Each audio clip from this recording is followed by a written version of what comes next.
एक टिप सांगू, चला सांगते.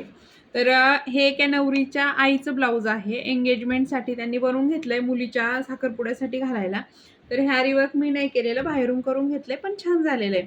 तर मला तुम्हाला सांगायचं हे, की ज्यावेळेस आरी वर्कचं ब्लाऊज शिवतो ना, त्यावेळेस तुम्ही असे लटकन छोटे-छोटे लावा. कोणी-कोणी म्हणतं, की खूप भरगच्च लावा. इथं 3-3, 4-4 लटकन करा किंवा खूप अशी डिझाइन करा वगैरे. पण मी माझ्या कस्टमरला सजेस्ट करते, की तुम्ही हे एकदम असे छोटे-छोटेच लटकन बनवा. जेणेकरून काय होतं, तुम्ही इतकं छान वर्क करता, ते उठून दिसतं. अन्यथा काय होतं, हे सगळे लटकन्स असे इथं पडतात आणि जो फोकस आहे आपला वर्कचा, तर तो कमी होतो आणि तो सगळं लक्ष हे लटकनकडे जातं.